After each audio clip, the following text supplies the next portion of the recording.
flip the whole route. This is the Little Miss Jacob Show, where the real ones rise and the rest lay low.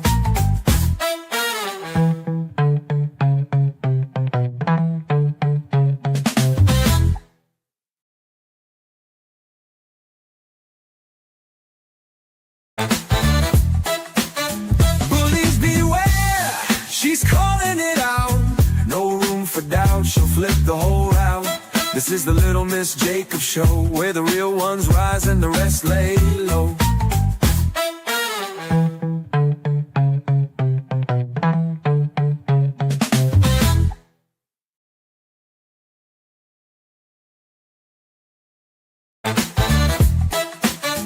Bullies beware, she's calling it out. No room for doubt, she'll flip the whole route.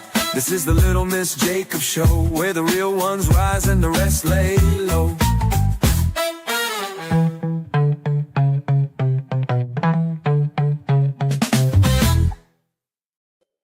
Hey everybody, sorry about that.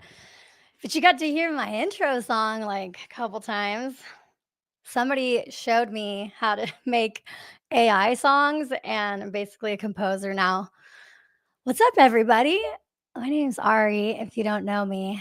And I'm guessing that many of you are here because your favorite app just got shut down. And if you've never met me before, I'm Ari. I actually represented some of the biggest TikTok stars out there right when very early stages of TikTok. And I remember sitting at the kids next door house, which they weren't kids. Okay. They were like over 20. Most of them were over 21, but bunch of social media up and coming people. And I remember it was on the evening where people thought that Trump was going to shut down TikTok, and everybody was freaking out, and then it didn't go down. And I think right now people are really confused about what's happening. I've seen it on the Supreme Court side. Anybody that watched the Supreme Court talking about why it should be shut down versus why it shouldn't, based off of First Amendment situations. Okay, I'm not an attorney, but one thing I noticed was that there was a lack of understanding of really what is the algorithm? What's the difference between an algorithm and a feature? What about the data? So, a big thing, and I think that if you have kids, especially if you have like teenagers that were on TikTok during the pandemic, what people don't really understand, I don't understand like the vitriol towards just anybody that's on TikTok. It's not really fair, in my opinion. Like, even if you believe that we're giving our information to China and you don't agree with that, you have to understand that a lot of teenagers and children, I mean, let's not say children because children aren't really supposed to be on TikTok. Okay. But let's just talk about like 15, 16, 17, and 18-year-olds and beyond. During the pandemic, there was nothing to do. We were going through this really weird thing in time, and people missed normal things like going to prom. There was nothing going on as far as entertainment. There was no way to connect.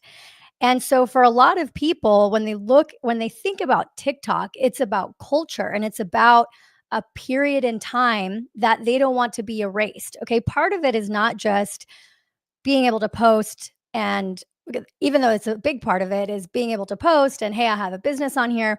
For a lot of people, it's like, what about that part of my life? It's like a part, like a yearbook, right? That's being completely taken away. And also it isn't the same as other platforms. And so it is officially offline. So let me show you guys what happens if you try to open the app. It says, I don't know if you guys can read it because I might be the wrong way, but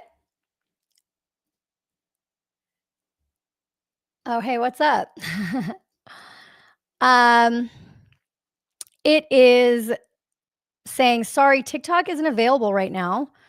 A law banning TikTok has been enacted in the US. Unfortunately, that means you can't use TikTok for now.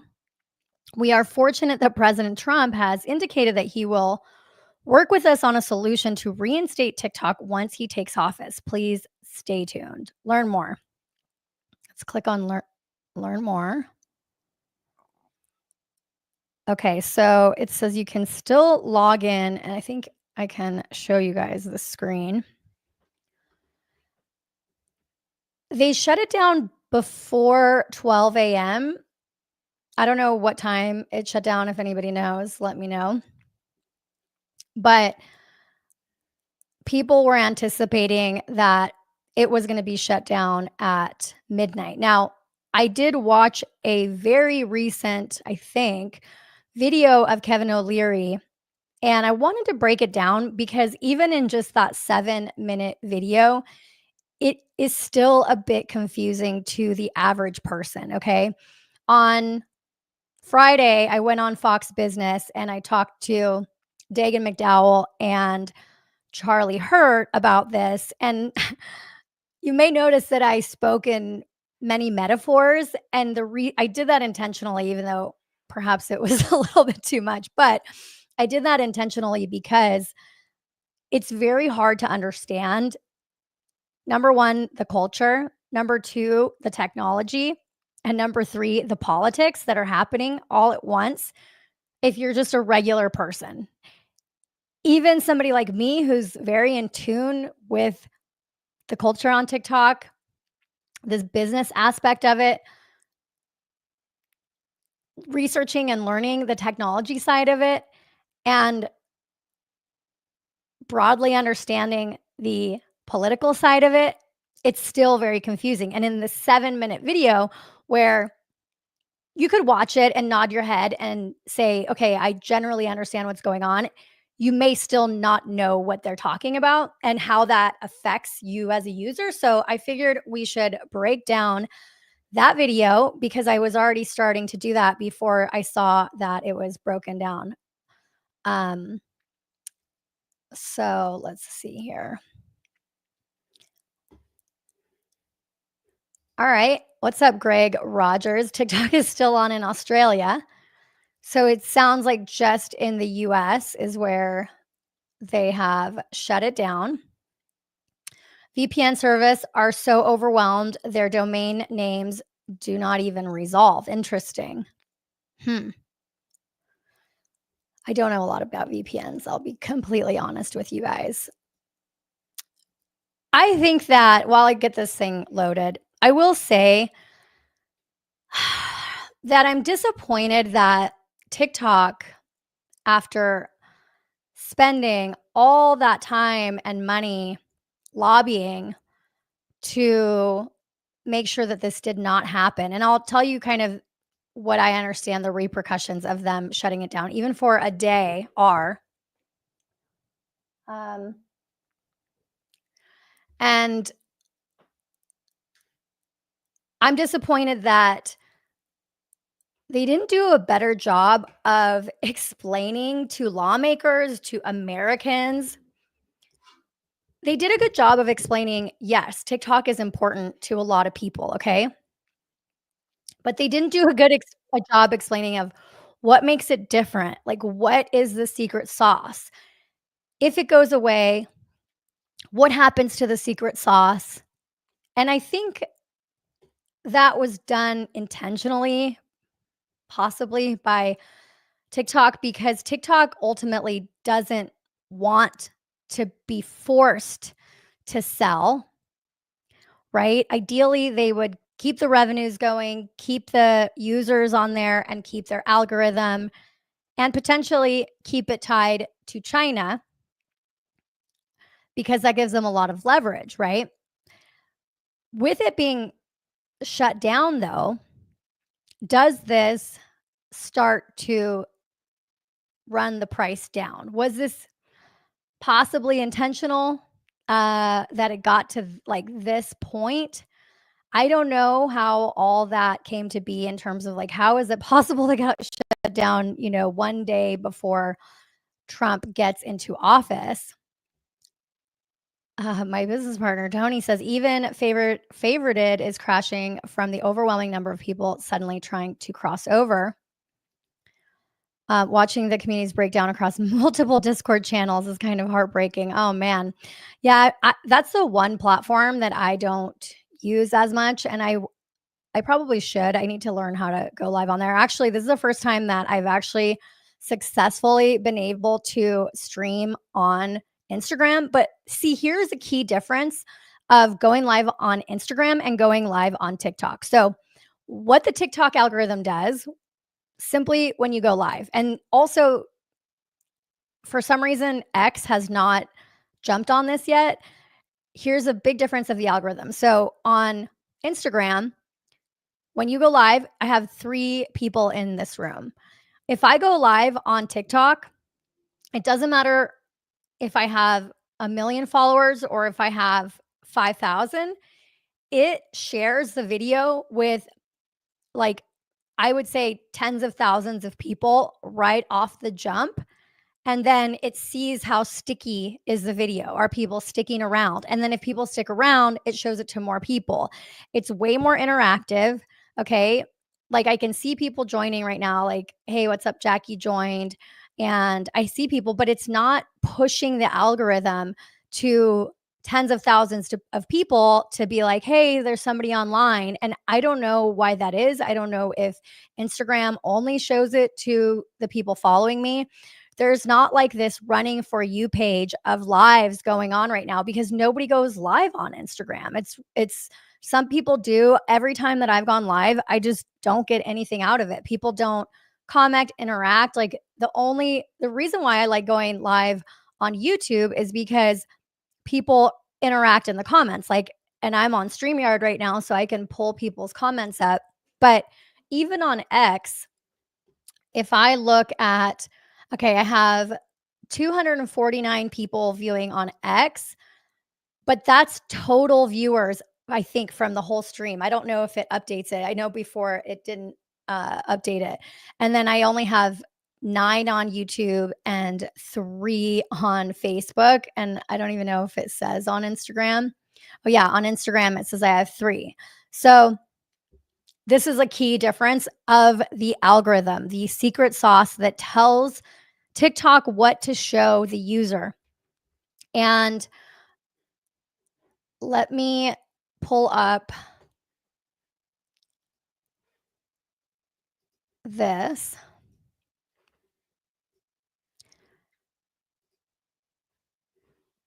All right.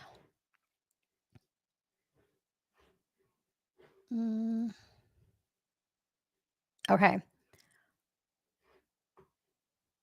So, and like, as you can see, I have a whole setup, right? People on TikTok just go live. They just go live and, shoot, there we go. They just go live. They don't have to have this kind of a setup. They don't really have to have a nice camera, right? They just go live from their phone and they get to play games. There's like, you can go live and generate revenue. Like, if anybody was watching Spencer Pratt, even he was going on live so people can send him gifts and people can engage with him. So, but I wanted to break down. This was posted about an hour ago. Let's see, 2 hours ago. Okay. Kevin O'Leary is doing something really interesting, and I will play this entire clip and then I'll go through and break down pretty much what he's saying in order for like the average person to be able to understand it. Because again, I don't think most people understand technically what's going to happen here. And that is why people are freaking out. And people that say, like, I don't, who cares? Have them move to Instagram, have them move to YouTube, whatever. Well, that gives those platforms a lot of power also. And if you don't remember, we were censored by Twitter and by the old Twitter and by Facebook and Meta, and Zuckerberg's come out and said it. YouTube. So we are at the mercy of the platforms, and this can be, in some ways, it's like the nature of the beast, right? So if they want a brand opportunity, if you know, a brand Target pays them $1 million and they want the Target content to show up on the home page, they're going to push it. And I don't believe that there's any laws against them doing that. Now, there's also the ability for them to suppress and push certain content. And like, I don't know if you remember, but with the Twitter files and everything, or when Elon came in and he took over Twitter, there was stuff built into the code that they didn't even really know was there, or they had to kind of figure out how to take that stuff out so that they could take off all these parameters that were set that a lot of people thought were unfair. So anyway, okay, let's watch this video. Kevin O'Leary has just fired up his camera in Miami to join us now live. Kevin, let me just get to it. What conversations have you had in the last hour that move the ball closer or further to the TikTok lifesaver line? Most important thing that happened, Liz, in the last couple of hours is the opinion letter from Justice that really cleared up a few unknowns. And this is very important for the market to know. On page 5 and 6 of the opinion, it's very clear that the idea of using the Chinese algorithm going forward, that opportunity is gone. The idea of forking the code, as it's called. And there was a rumor yesterday that that would be an option for buyers. It isn't. So okay, let me explain what he just said right here, okay? He said that the Supreme Court ruled that TikTok's Chinese algorithm cannot be used or copied if TikTok is sold to a US buyer. This means buyers cannot fork the code, which is a tech term for adapting or repurposing existing software. So, what does that mean exactly? Well, it means that the TikTok secret sauce, that algorithm that decides what you see on your feed, has to stay with ByteDance in China. Now, your data, aka your old videos, the comments that you left, the yearbook, so to speak, of TikTok with all its users and with its infrastructure, I'm assuming that would be what would be sold. But what does the algorithm look like when the current one is not there? I think, this is just an educated guess, is that they would need that 90-day period for sure in order to figure out how they're going to do that. Okay. So a US buyer would have to create a new algorithm from scratch, which is complicated and expensive. And this makes the sale harder because TikTok won't work as seamlessly at first without that algorithm. And here's the issue too, is that this gives an opportunity for Instagram and Twitter, X, and YouTube Shorts. I think in that order, okay? Actually, no, not in that order. I think here is where people are going to go. They're going to go Instagram, YouTube Shorts, and then Twitter, X, okay? Because X is not really built for short form video content. A lot of people on X that are big creators, they just take other people's TikToks and post them on Twitter and write a little thing on them. So the learning curve for creators that are used to TikTok to X to YouTube Shorts is going to be different. There is a lot of very seamless features that TikTok has that none of these other platforms have, okay?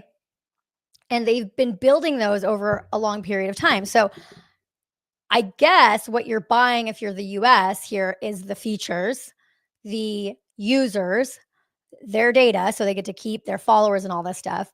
But let's keep watching Kevin O'Leary, because he does talk about, this is before it was shut down.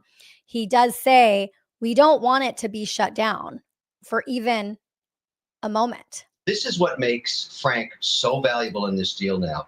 He spent years and millions of dollars preparing a tech stack to replace that algorithm with something you as the user have control over your own data, and you can share in revenues also. It also provides Okay, let's talk about who is Frank. He's talking about Frank here.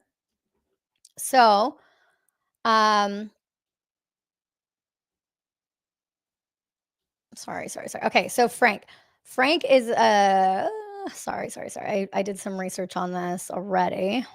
Okay, so Frank McCourt is Kevin O'Leary's partner in the bid to acquire TikTok's US operations. McCourt is a billionaire entrepreneur and former owner of the Los Angeles Dodgers. He founded Project Liberty, which aims to create a more equitable internet by enhancing user autonomy and data privacy. Together, O'Leary and McCourt have formed the People's Bid for TikTok, a consortium dedicated to purchasing TikTok's US assets from ByteDance. Their version includes rebuilding the platform to prioritize user privacy, allowing individuals to control and potentially monetize their own data. This initiative seeks to address national security concerns and foster a more secure, user-centric digital environment.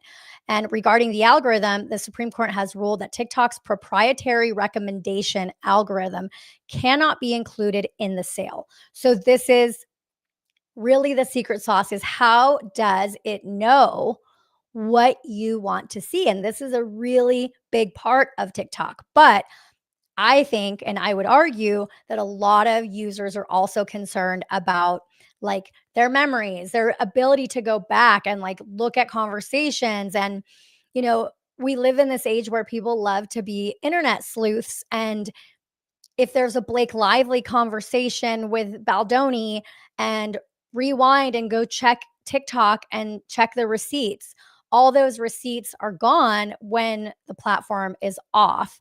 And so there's like that part of TikTok preserving the content that is on there, because it is like, you know, if you loved Full House or something growing up and just not ever Friends, right? It's like never going to, you can never go watch an old episode of Friends. And how would that make you feel?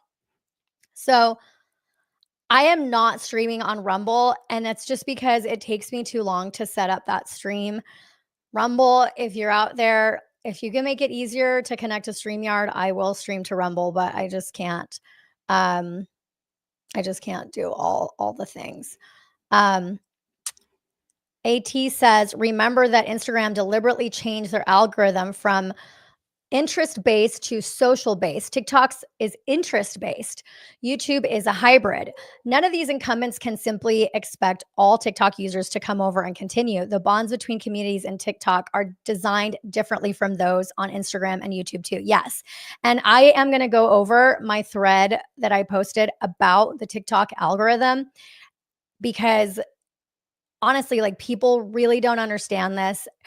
I don't understand how people are so glib about this. Again, like, especially if you have kids, teenagers, don't just like dismiss them, especially if they were on TikTok during the pandemic, because it's like, it was really unfair, right? That happened.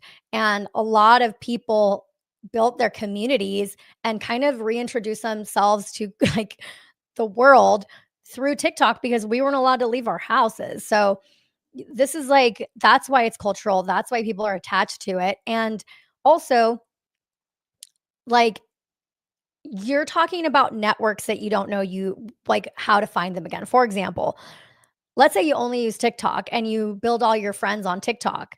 Like, I don't even know how I would go about trying to find everybody on Facebook, or not Facebook, on Instagram or YouTube Shorts or Twitter. Like, I don't even know who I follow on TikTok. And, you know, how do you, because these platforms don't interact. And I think what O'Leary's saying here is that his business partner has been developing something that would essentially allow TikTok to communicate with some of the other platforms, which would also be interesting. Okay. And you also have to realize that with TikTok being gone, this gives a lot of power to Amazon, to Meta.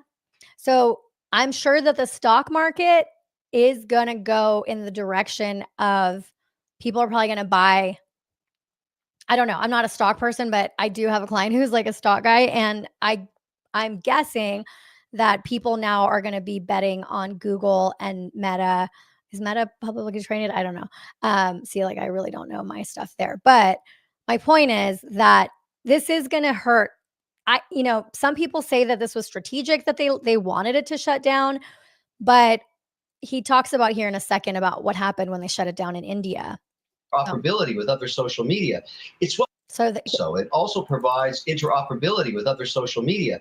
It's what we've been missing in the whole social media landscape.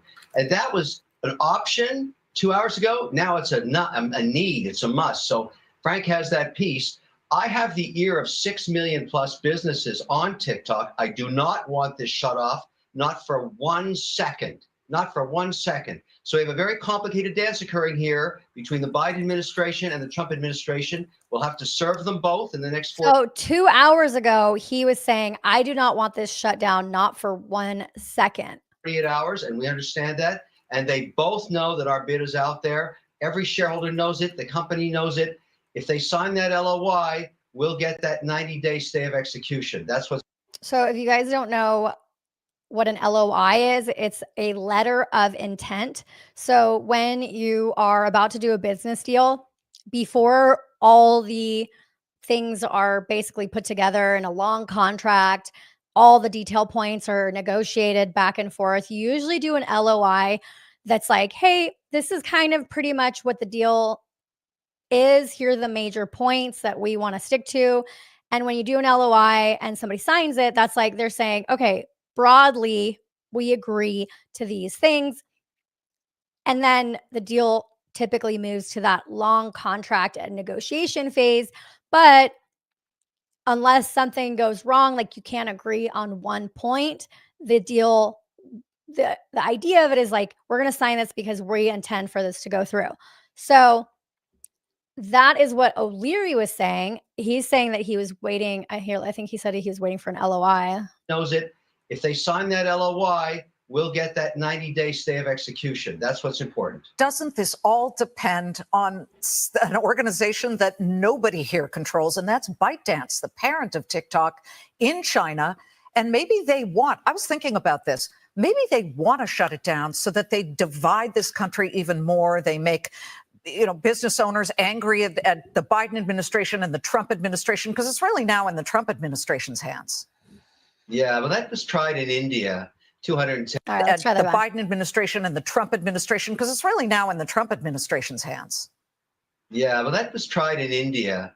210 million in 2020. Mm-hmm. And there was a kerfuffle for about 4 days. And then all the users went to other platforms. That's not a good outcome for ByteDance shareholders. So what O'Leary is saying there is that it's not likely that they wanted to shut down, because in India, when they shut it down for 4 days, people left and went to other apps. I remember I represented a TikToker in India it was hard to get her brand deals, honestly, because to send her product, like if it was a shampoo or something, to get it shipped to India, and then by the time she got it, whatever, it was just hard. But she just ended up going all in on Instagram.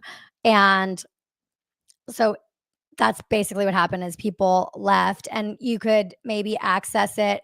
Right now, you can't even access TikTok on the web from the United States. And people were saying that if you had a VPN, you couldn't get on. Big C is like, they don't like Fox. I went on Fox on Friday, and I'll show you guys the clip. I didn't want to be rude, because a lot of people are saying, the host was saying something about like tech people told her that it would actually be fairly easy to rebuild the algorithm, that you would just hire some programmers and then you would buy the users. But that doesn't fix the features situation. And it doesn't, like, if you were to build something from scratch, like that we didn't buy it and it goes away and you have to build it from scratch, that doesn't, if they're not willing to sell the user data and everything that comes along with it, how valuable is this deal then? So does the price shoot downwards then for O'Leary, since they did shut it down? Does he have some bargaining points there? I don't know. What do you guys think? So let's keep watching. And a lot of those shareholders are American And institutions. the reason why I'm showing this on Fox, by the way, you guys, is because like there hasn't really been a lot of news around this. People are really confused. And O'Leary, obviously, he has his finger on the pulse as to what is going on because he is one of the people that's saying, hey, I will buy it. So that's why I'm playing this. And this is the most recent thing I've seen. Unless you guys, if you guys want to go look, if like Kevin O'Leary has posted anything to YouTube or Instagram or Twitter, let me know. Institutions. So, let's say roughly that it's worth $20 billion. Why give that up? Why not give that to shareholders that already exist? And also, I think there's probably between Trump and Xi some kind of negotiation going on here. We don't know what, because we know that conversation occurred. And TikTok's a small part of it. We know that Donald Trump's a deal maker, that's for sure. I've talked to him about this. I know with certainty he does not want to see it shut down, if it's possible. But it's now back to Xi. He's got to decide, is he going to let this company sell elements of itself, including TikTok USA, but not the algorithm, to Okay, so let's go back again. Sorry, I was trying to find O'Leary. O'Leary hasn't tweeted anything, so he's probably got his hands full right now, I'm guessing. Let's go back. Because we know that conversation occurred. Okay. That's not a good outcome for ByteDance shareholders. And a lot of those shareholders are American institutions. So, let's say roughly that it's worth $20 billion. Why give that up? Why not give that to shareholders that already exist? And also, I think there's probably between Trump and Xi some kind of negotiation going on here. So O'Leary is suggesting that there is conversations between Trump and Xi. And I think I put down some notes on that. Sorry, let me find this. Okay. So O'Leary mentioned that the situation is politically charged with both the Biden and the Trump administration playing roles. Trump doesn't want TikTok shut down if a solution can be found. And TikTok is part of, hang on, let me just fix this.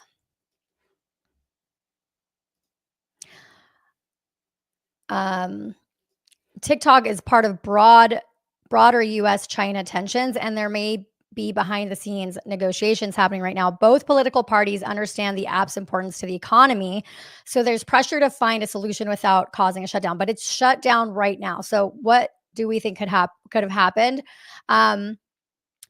So O'Leary is saying that they don't even want the Chinese algorithm and that they're prepared to use the one that they have or build a new one.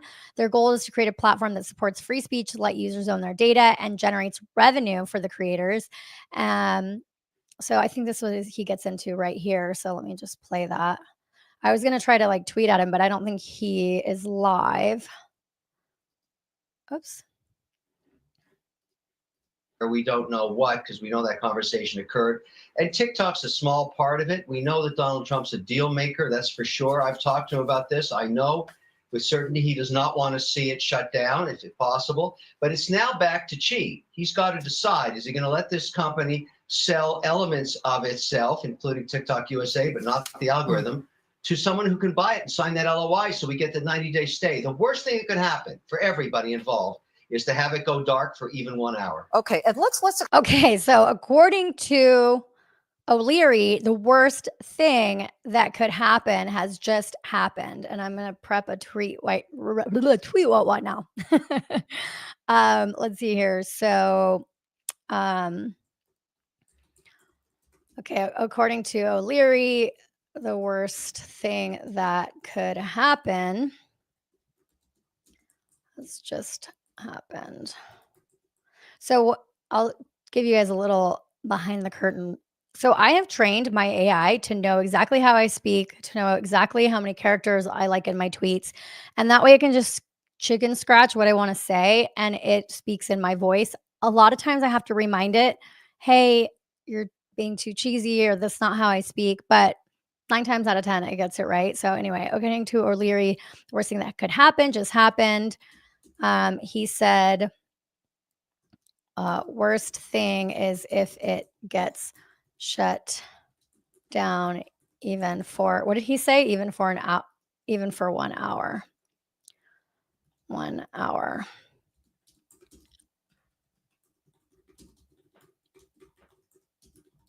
Okay. Let's keep watching. Explain why. Because some people don't understand TikTok. They think it's just an app where people and young kids can dance around. That is hardly it. In fact, Washington Post had an article that. Okay, respect to that host for saying that. The Clayman countdown, is that her? I don't know. But respect to her, because I know that a lot of people wanted to be shut down, and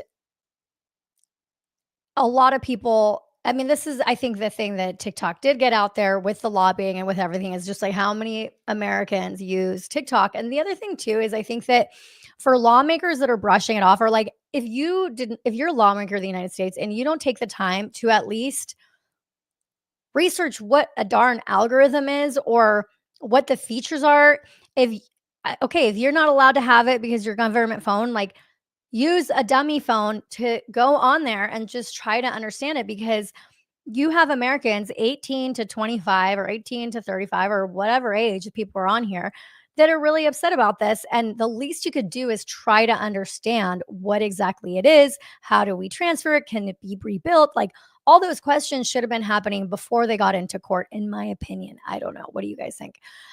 Okay, so this is the tweet, by the way, that it just came out with. According to Kevin O'Leary, the worst thing that can happen to TikTok has just happened. He said it before.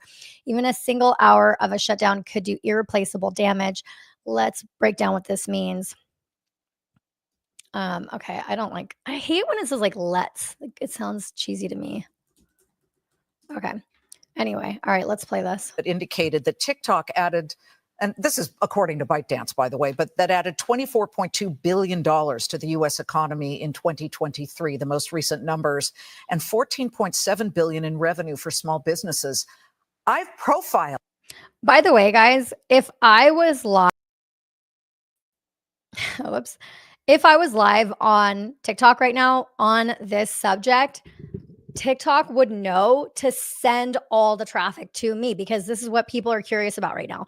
Here's another example of why the Facebook, YouTube, X, I always don't know what to call it. The Facebook, YouTube, X, and Instagram algorithms do not do their job properly. Because if there are servers on Discord with people talking about this, if everybody just got that was on TikTok, millions of users who were using the app till the last second decided to log off, or are kicked out because TikTok won't let them in, why isn't every other platform out there like, let me push Ari Stream? She's talking about the TikTok ban. She's educating people on this. Not because I'm biased and I want them to send me the traffic, but I'm saying ideally, if we know that it's something that everybody's researching right now, we know that everybody's dealing with right now, why isn't the traffic being pushed out? I don't know if it's because the platforms are like, we don't want to talk about TikTok. If you're talking about TikTok, there's even on X, I think somebody shared code that said, like, if you write Instagram or TikTok in your post, it will get pushed down. So,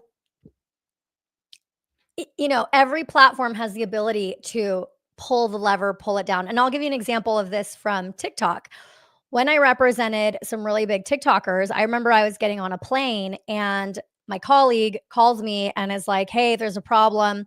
One of our talent has a really unflattering video that's going viral on TikTok right now. Somebody else posted it from back when she was in high school, and they're basically bullying her.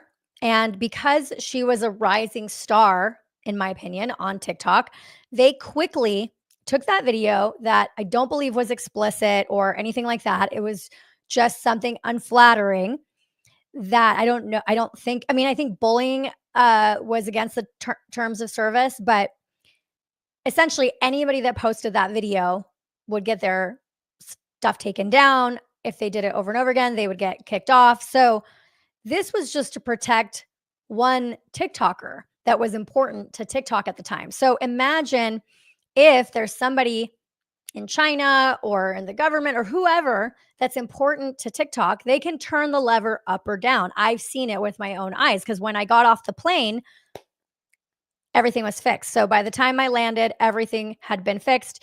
No more posting of that video because they have like such advanced facial recognition stuff. And I don't know if the deal with O'Leary would, let's say he buys it, do they get all of that? Do they get the facial recognition? I'm assuming that all the features would remain, but how many features are tied specifically to the algorithm? And like what, I know that the recommendation engine has to change, but also are users going to be happy with that change? And somebody just said earlier, it's still live in Australia. So does the sale mean that like TikTok has to sell all the American users and then they leave the Australian users? Like that would make no sense, right? So technically you would have to then take the Australian people with you, but then the Australian people are basically dealing with this new theoretical algorithm that O'Leary says has been built, and maybe it is better, but we don't know. It hasn't been implemented yet. Tony says replacing the existing TikTok users with the new algorithm is like saying you can keep a famous band's instruments and simply replace the band members and expect the new band to produce the same kind of music with the same kind of popularity. That is a great metaphor. And I really do believe that we need to speak in metaphors when we talk about this because it is the only way that lawmakers and deal makers, potentially even President Trump, will fully understand how this all works. So I would encourage O'Leary, like, look up all these metaphors because you really have to connect with the people that are actually involved in these deals. And I mean, maybe they do that, but I just feel like it needs to be dumbed down so much because there's no way that all these government people, I believe that the business people understand the technology side, of course, but these are all people that are trying to explain this, I think, to lawmakers and what have you. So it has to be really broken down, like explain it to me like you're explaining it to my grandmother type of situation, right? So, and Tony, like, you're welcome to come on here. I can send you a StreamYard link, or even if you just want to be voice, you can have a little voice link. But anyway, okay, let's go back to, oops.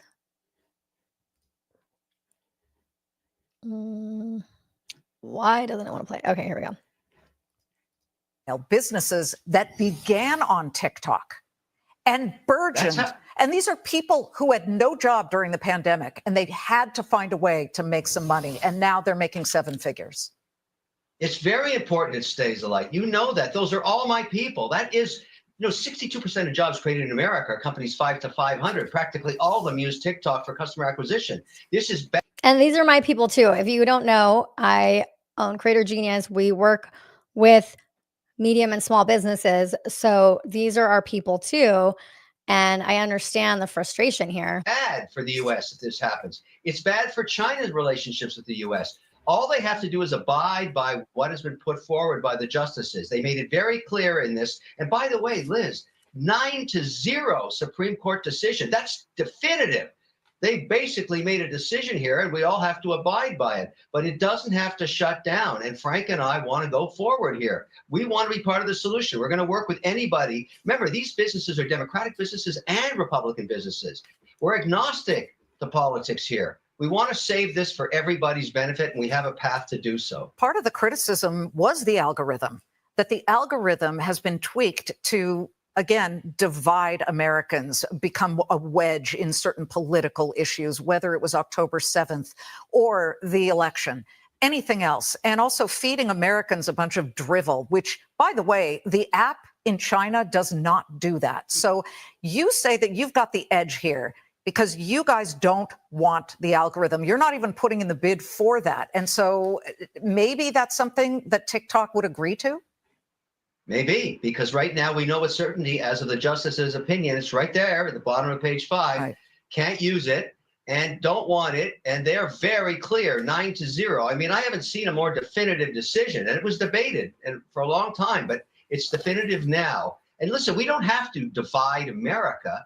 We can unite America. That's what Frank and I want to do. Then we're going to get on a plane and go to India, then Switzerland, then France, then Germany, then Canada. This is a whole change to the environment of social media. This is the beginning, Liz. And Wait, hold up. Are you saying that if you get it, you're going to put that form of it here in the U.S. in front of India and everywhere that's a friendly nation that obviously in cooperation with the regulator here in the U.S. that lets us do that? Do you think the Canadians are going to leave it on the minute it gets shut down here? No. Same with everywhere else. They're going to abide by and listen to what the Supreme Court said about this. And after we do that, just the way we look at it and why I'm so excited about this is a legacy deal for Frank and I. This will become the world's largest television network that supports free speech and democracy all around the world. And the users own their own data. Now, that's a vision. Yeah. And you want world domination, not just with TikTok, but Mr. Watch, you have this watch collection. I heard you just bid on the watch that's on our screen. I mean, have you showed this off at all for $222,000? That was quite the turn, but here, charity. We'll finish listening. Iris, it's for charity. $222,000 all for charity. This guy against me on the bidding at Philips in Singapore, he just would not stop. He would not stop. But he was messing with Mr. Wonderful. That's important to know. At the end of the day. So it's kind of interesting that just a couple hours ago, O'Leary seemingly did not want it to get shut off, did not think it was going to get shut off. And then all of a sudden, it's shut off. So, has anybody else seen anything about, let's see here. Yeah, this is kind of interesting. But again, Instagram, I've got 5 people. So hi to the 5 people. What's up, Beat? Nonstop. It's really hard to, oh, Claire, if you want to jump on, I'll send you a StreamYard because Claire is a pretty big TikToker. And she was actually one of the only TikTokers in that house that did not trash me. So yay, Claire, you're awesome. Like I feel like they were calling themselves refugees the other day. That's why they downloaded that other app. Because people don't know where to go. I don't know. Oh, actually, you know what would be really interesting is you guys should check if Red Note is shut off. So,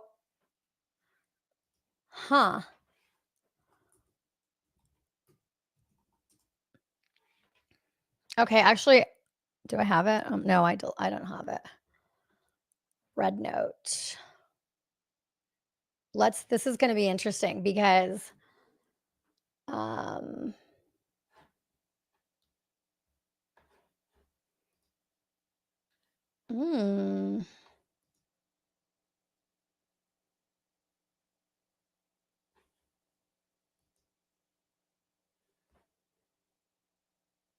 so who is shutting this stuff off? That's the question, right? Let's see here. All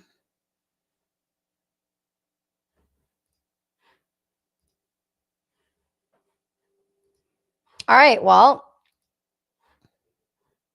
this app is on.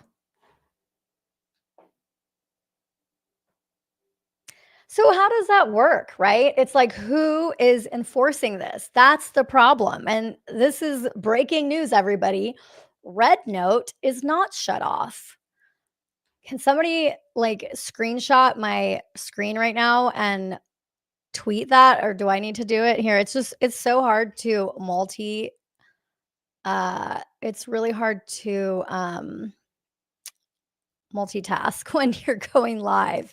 And then I always feel bad for the replay crew, like anybody that didn't catch the live and then is trying to watch this over again. And if I just ramble on and on, then it's hard. But hey, Claire or like any other TikTokers,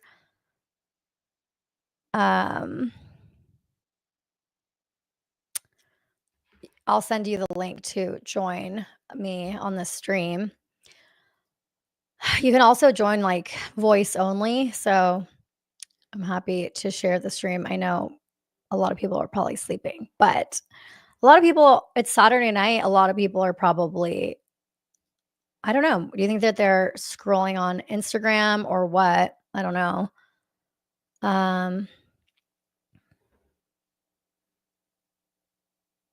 Let's see here. What's another like Chinese app that we know of? Anybody else know of another one? Like, should I just try to download? Here, I'm not going to put my information in, but I'm going to download that other app. I'm just going to see if I can download it.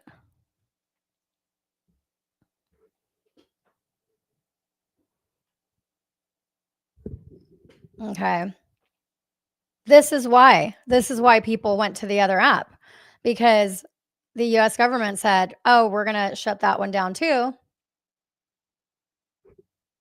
But I don't want to accept all these terms of service. You see? I don't want to accept all that, so I'm not going to not agree. If you don't agree with our terms of service, we won't be able to provide services. Leave. Okay, I got to turn it off. Yeah, so app's not an app. What is it? Ops, not an app. What do you mean, Alvin? Okay, so you can still download that other app, Red Note, on did they shut down CapCut? Let's check out CapCut.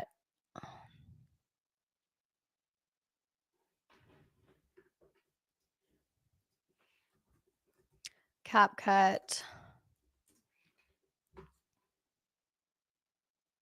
Oh. Oh, this is sad. This is sad. This one's so sad. How am I going to edit my videos? All right, let me see. The desktop version it's still working. So it still works on my computer.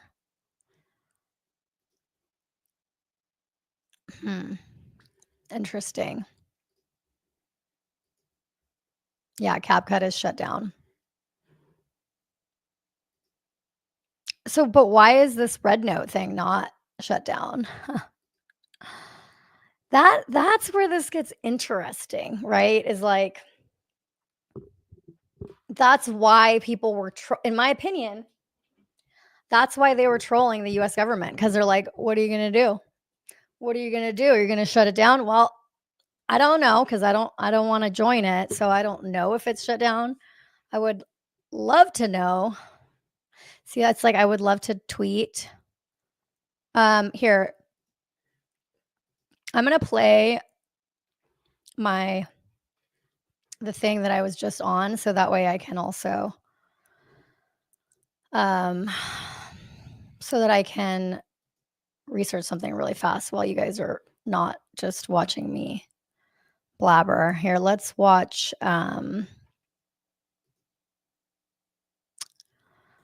this appearance. I don't know if, like, hopefully this like thing made sense. I cut it because I wanted it to be very clear what I was trying to say. So anyway, I'm going to play it.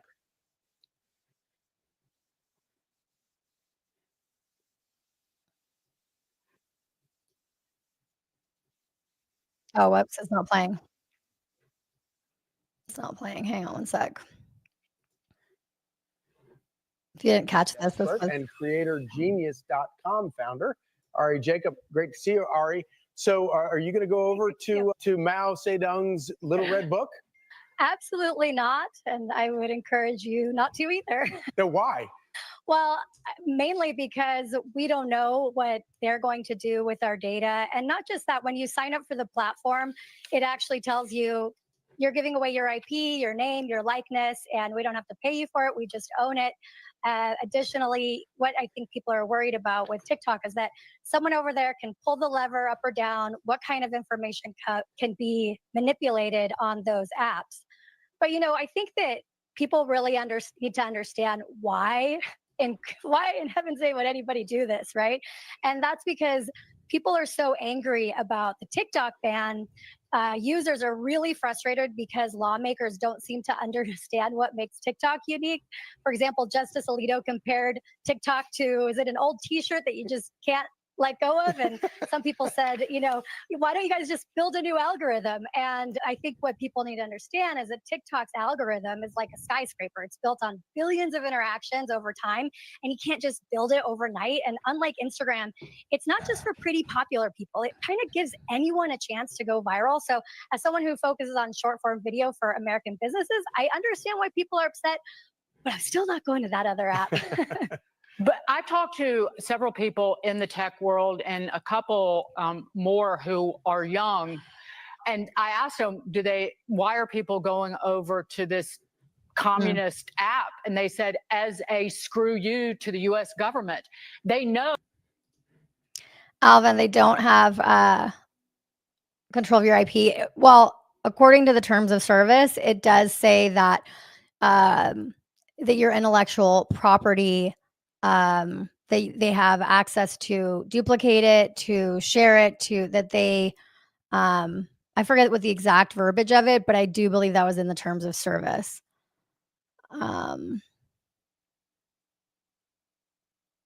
What would you're saying what okay, what would be the point of creating when you don't have control of your IP? Exactly. Yeah, exactly. That's that. Yeah. That it's ultimately controlled by China, the Communist Party of China, and they don't care.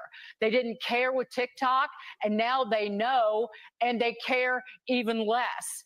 They are angry that their lives revolve around TikTok, and their lives have so for several years, and the people in Congress just pulled the rug out from under them.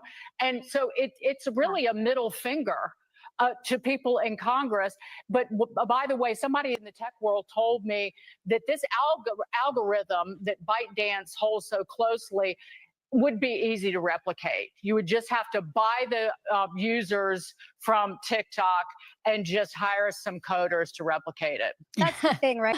I think that was an oversimplified way to explain that. I respectfully, I think that if it was easy to just hire some coders and buy the users, that this would have happened already.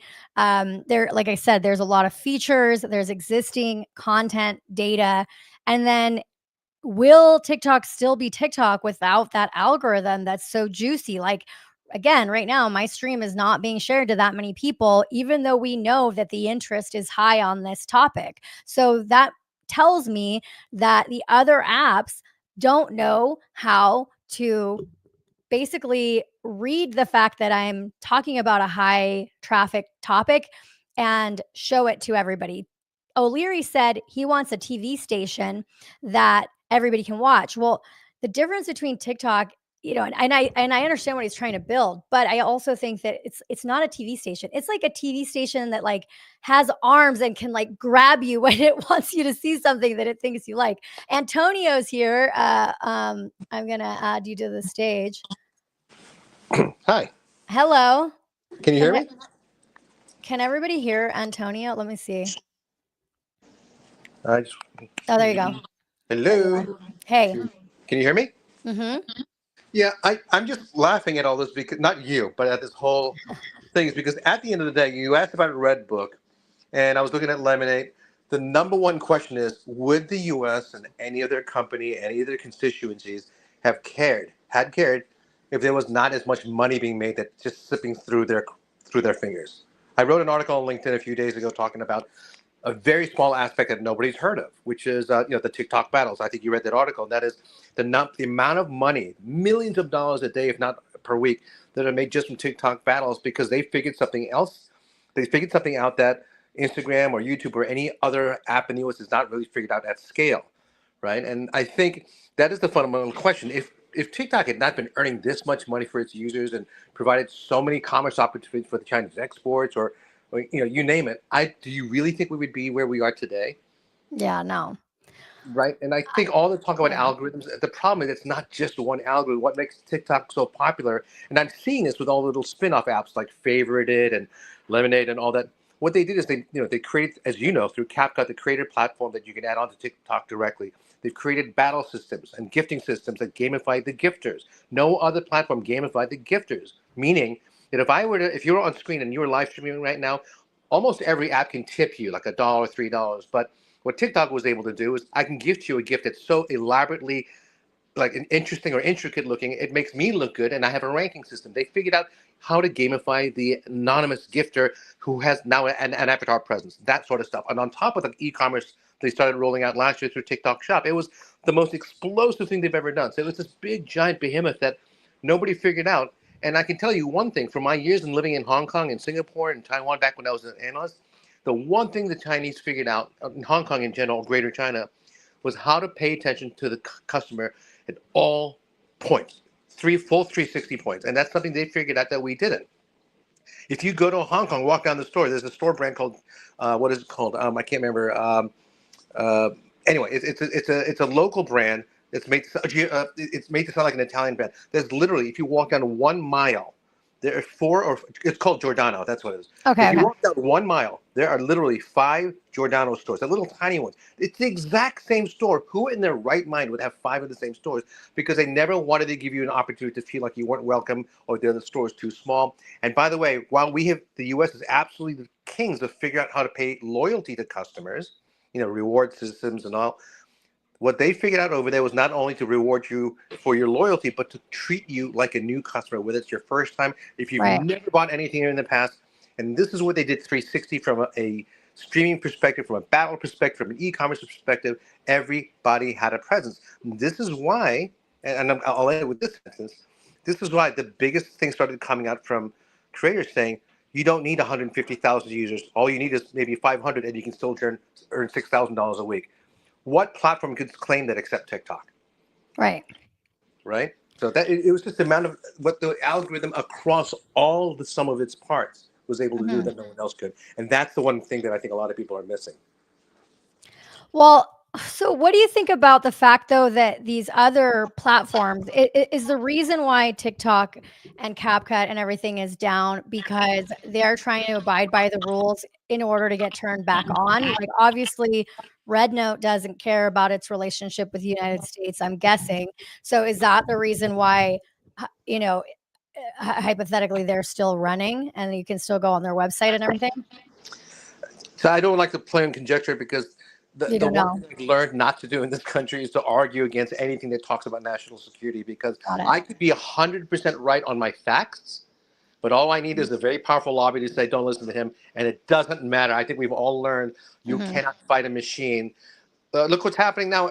I mean, I don't want to bring up other subjects, but look, it's basically a form of cancel culture. And you know quite a bit about that, right? So right. It's a form of cancel culture. And what I think is going to happen is if they throw this cancel culture for TikTok up right away, I think all we need is a little bit of time for the cracks to start showing through. This is not right. Actually, you're wrong here.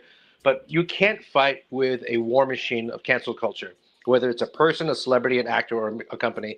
All you have to do is wait for the time for people to start stepping up and providing facts. And this is the only thing we can have. That's all. And I was hoping somebody like Kevin O'Leary or Elon would say something about this, but we'll see. I mean, the band's literally, 2 hours old? We'll see what happens. Yeah. I mean, what did you think about that O'Leary thing? Like, he didn't sound like he thought it was going to go down, or do you think he knew more than he was saying? I've learned never to 100% trust people on live TV because they either have an agenda And you have to remember, and I'm not saying anything about Kevin O'Leary. I'm actually a huge fan of his. I know Yeah. he's but he's Boston, being a Bostonian. I get it, but I also know that sometimes you can't really show all your cards on live TV. Yeah. Right. And that's I'll give him the benefit of doubt, good or bad. Personally, I'm still waiting for Mr. Beast to take this over with his investors because I think he would figure out. I think he was trolling everybody. He like had this young guy pull out a thing, and he's like, "Oh, this is my lawyer." I'm like, "That's not his lawyer." Yeah. I mean, people are so gullible. It's so cute. I actually think it's adorable. But I will tell you that if Mr. Beast linked up with something like Elon or something like that, would be pretty scary because he's the one social media person that would have faith in understanding how to work this machine.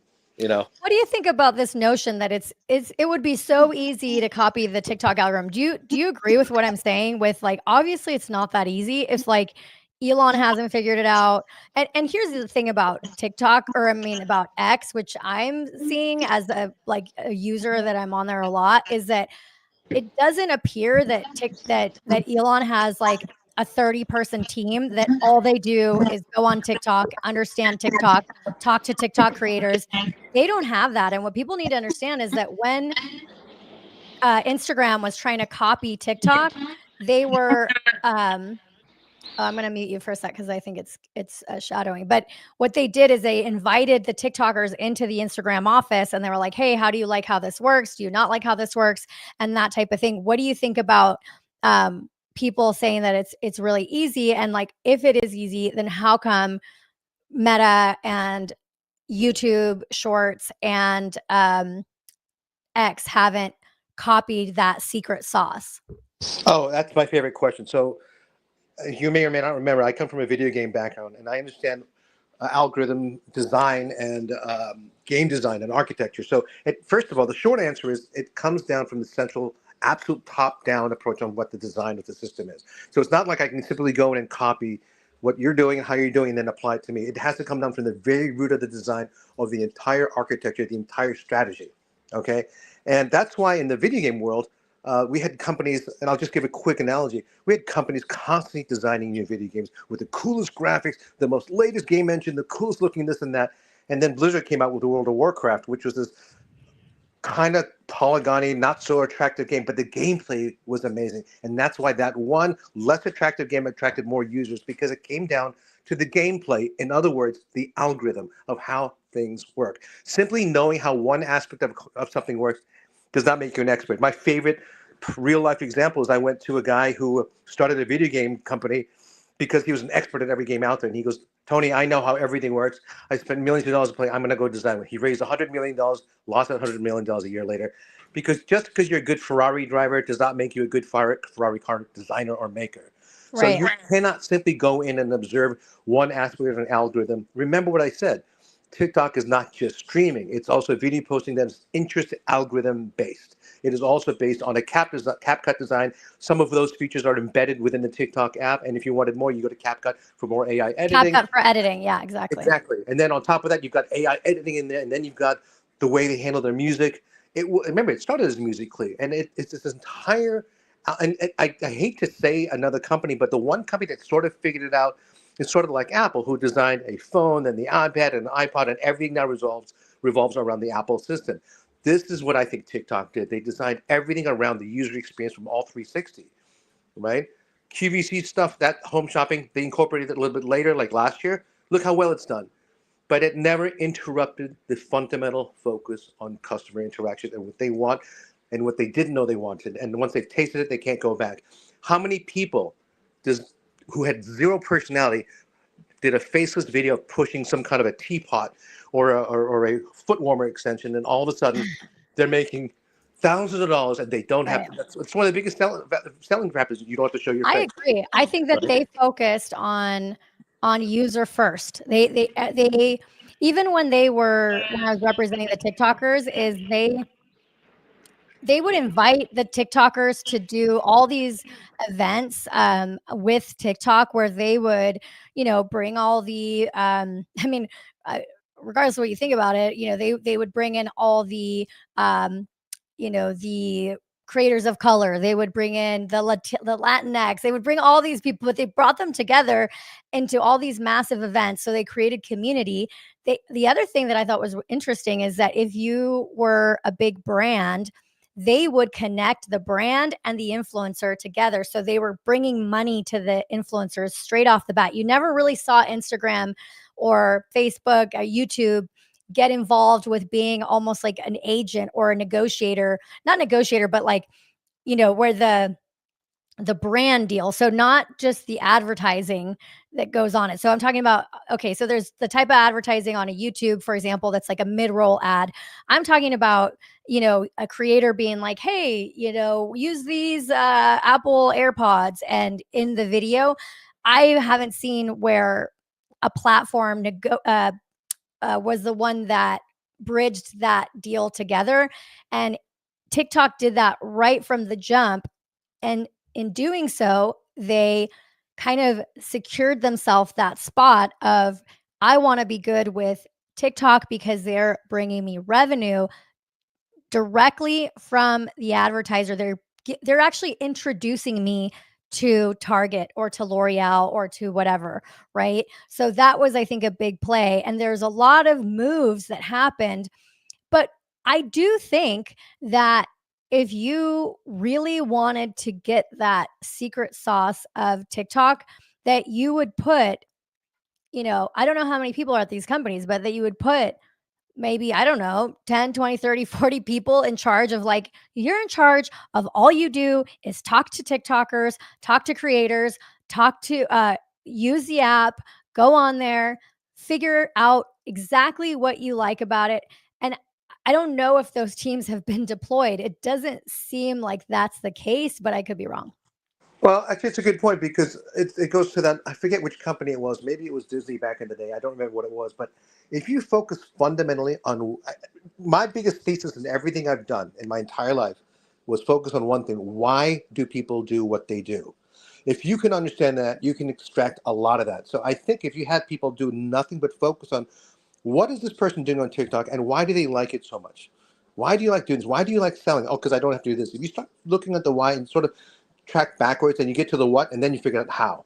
Okay. But again, one of the things I don't love about other platforms, I don't want to get in trouble, so I won't name them, is because they tell you this is how it's going to be and get used to it. As opposed to TikTok, where they said, there was no rules, just do it. And they will, yes, maybe they got a little bit tight on some, not the censorship, but on some of the rules. But you know what?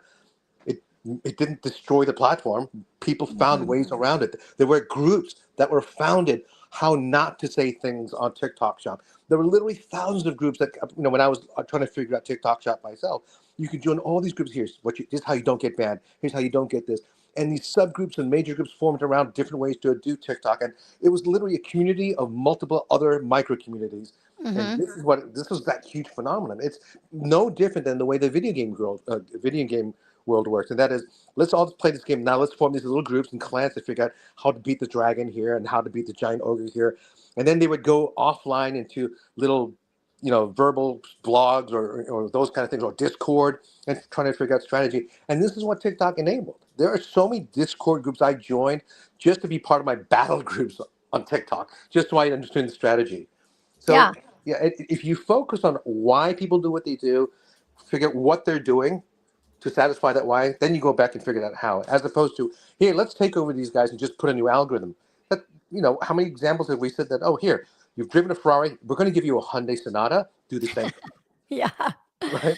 Yeah. I mean, I liked my analogy that I said on that Fox thing, where I was like, it's literally like taking the valedictorian their senior year 2 weeks before graduation and saying, you have to start over in a different country where you don't speak the language, and by the way, you're starting off as a freshman. Like,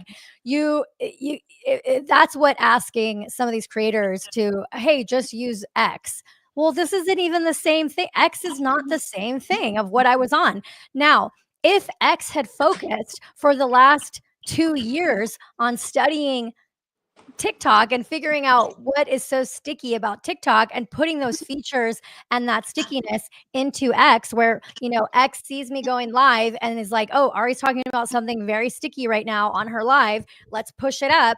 It doesn't do it. And it's like I think that these platforms missed an opportunity, but maybe it's harder than I'm talking about, because I guarantee you, Meta, if they could do it, they would be doing it. And I remember that they did do it when they copied TikTok. And remember when Instagram copied the stories feature from Snapchat? I don't know how long they were working on it, but it was 3 years of Snapchat operating before they essentially copied it and launched the stories feature on Facebook Right. or on Instagram. Right. So this isn't stuff that can get implemented overnight. Okay, so actually you made a good point, because here's the other, okay, let's take the flip side. Let's say I was a massive spy that managed to get every single algorithm code from TikTok because of a slip up. And let's say I have it on my computer, and tomorrow I go to Kevin O'Leary and I say, listen, or Elon say, hey, I've got the secret sauce. Let's deploy. Okay, let's forget the technological side. Let's go to the other side. What did we establish earlier on? There are communities that exist on TikTok that have been formed over the years because of the way the algorithm has evolved. Because remember that the algorithm wasn't the same it was 3 years ago. All right, I couldn't get famous today, TikTok famous today, the way I was 3 years ago. My point is, all these groups, subgroups, and all these relationships and communities have evolved through the TikTok algorithm in the past. Over time, even if you have the technology today, it would still take time to get people used to it, discovery process. And once you hit a critical threshold, okay, then you will. But there's another side to this. Who's willing to invest in this? Do you know how many billions of dollars you have to do just to invest in the resources? I mean, look at Favorited tonight. Everybody was talking about Favorited, the live app, and literally the minute TikTok shut down, Favorited crashed because too many people went over there. So you need people to invest. You need to, there's so many things, little steps that go involved with it. So it's not a singular problem of just the algorithm. It's who's going to make the decision to do that. Yeah. So. What do you think? So what is Favorited? I don't know much about that one. So Favorited is literally just this live streaming, live battle section of TikTok. It's okay. Several live streams, and why I talk about Favorited as opposed to all the like Discords or other streaming apps out there is because they designed it around gifting, which is a multi-million-dollar industry. And for people who don't know what that is, if you were live streaming right now, let's say let's say this was TikTok, I could gift you $100 right now because I want to get your attention. Where TikTok makes their money is they take 50%. Mm-hmm. But why would they take 50%? Because when I send you a $100 gift, it's not just $100. There's going to be a giant dollar sign, a big rocket ship, elaborate. So then people are like, well, what was that? Oh, Antonio sent that gift. Oh, he must right. be. Oh, he must be. They gamified the anonymous user. Okay. But like that is stuff that anybody that has the TikTok app can see. And that's why I am just like so shocked that they didn't like that okay, let's just talk about Elon specifically, like X. How did they not just go all in on figuring this stuff out, right? Like the gamifying all this stuff. I was at CES, and Linda Yasserino, who's the CEO of X, was there. And she, they were like, what can we expect from X this coming year? And really the only thing she talked about were some really cool features for like paid ads to show up during a specific like moment or a sporting event and stuff like that. So like less about, less talking to creators and more talking to advertisers.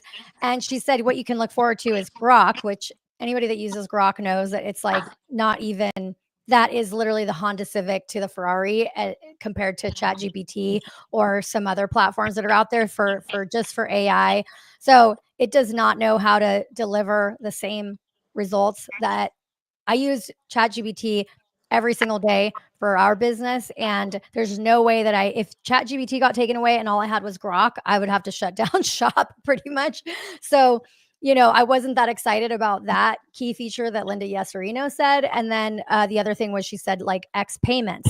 So these are not things that are exciting to a creator. Just respectfully and point blank, they're just not.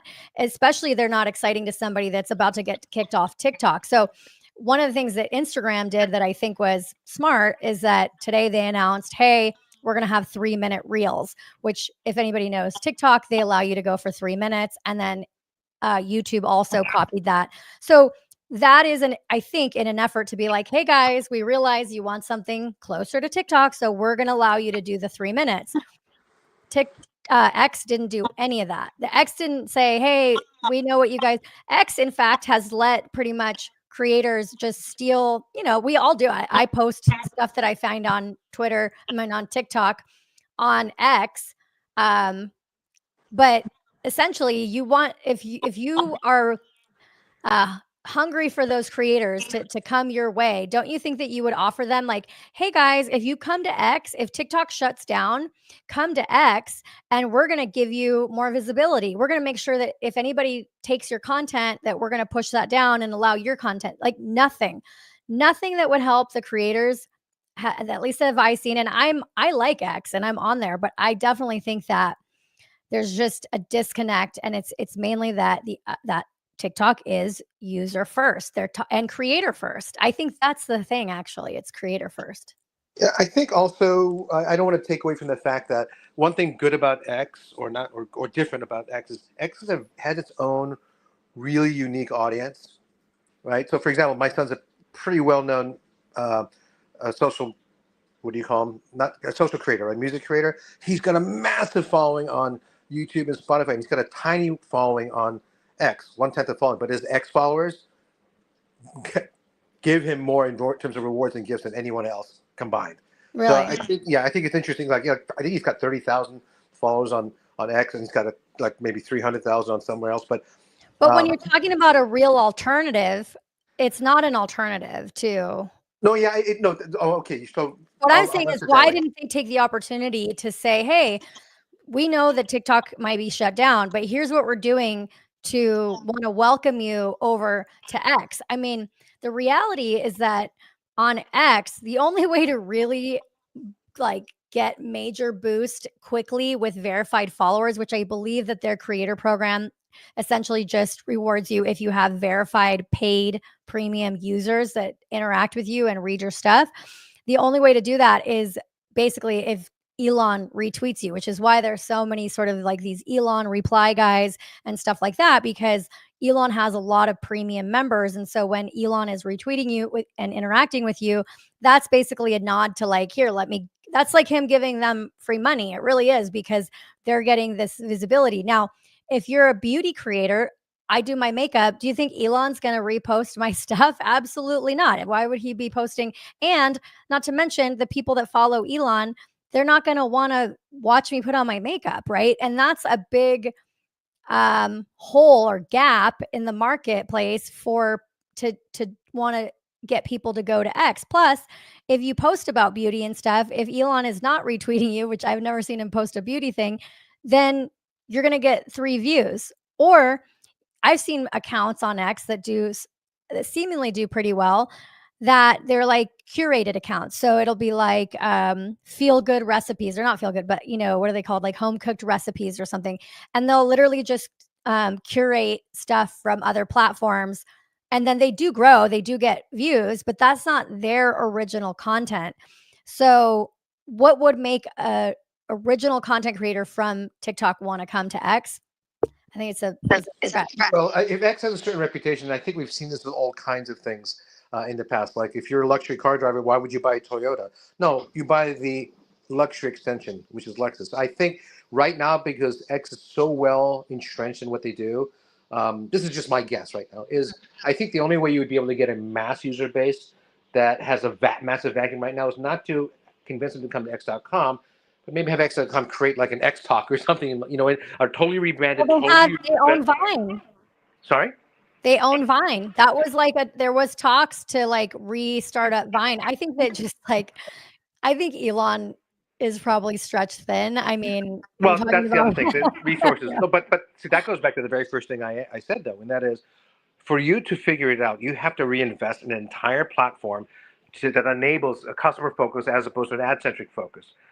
Because look, at the end of the day, the reason why I like the TikTok model of focusing on the users, the advertisers will come. If you focus exclusively on billing just to advertisers, you have to push things right to the user. But if you're an advertiser and you say, hey, there's 100 million people actively using engage on just US TikTok, I'm going to find a way to get the retention. I'm going to find a way to get it to work. I mean, you did this. This is what you did when you got the first Super Bowl deal for a TikToker. At some point, advertisers going to be, hey, no one's there.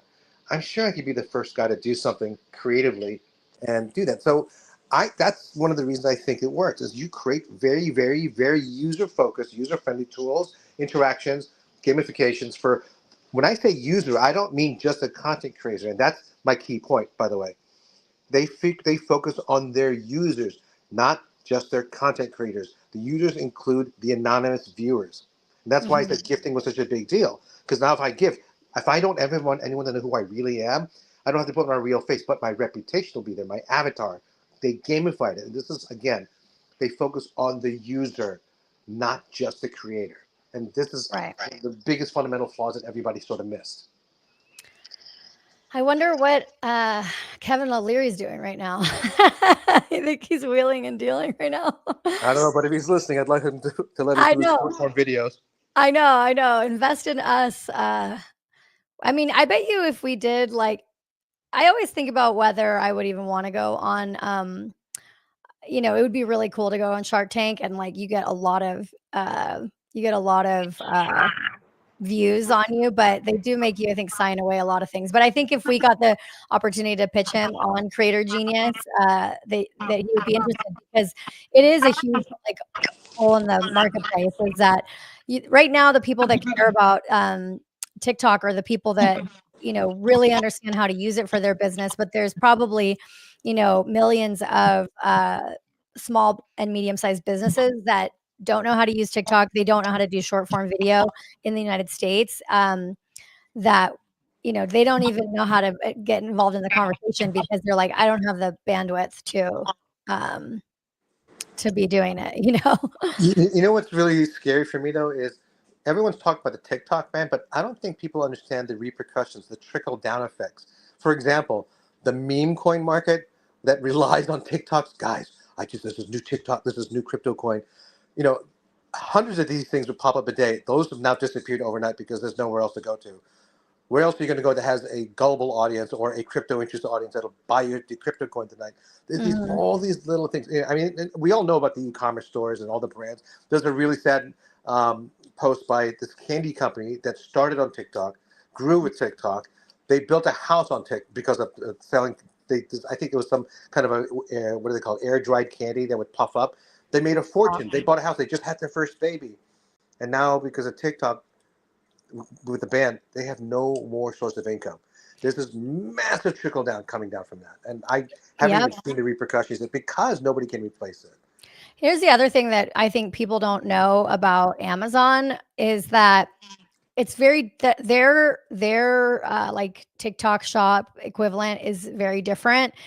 The difference between TikTok shop is that it basically democratizes the ability to go viral. I mean, this is just in general, but in addition, on the shop side is like, if you make a good shop video and it gets a lot of traffic, like because people are just scrolling TikTok, obviously, to watch it for entertainment, and then they might come across your ad. You're selling, a little gizmo gadget, and you have the opportunity to get seen, and then your video blows up, and you get a commission off of everything that those people buy. Well, on Amazon, obviously people aren't just scrolling Amazon for videos, and so the only time, so they may see it if you go on the Inspire page, which a lot of people don't know about. A lot of people aren't scrolling it, but even if so the main way that people find your short form video is if they are looking at that product. So let's say I did a video on these little AirPods. I would have to have the first video. So like if there's 100 videos from creators, I don't know how Amazon decides who gets to have the first page, but basically if I go to buy these headphones and I go to the landing page, there's like 4 videos there.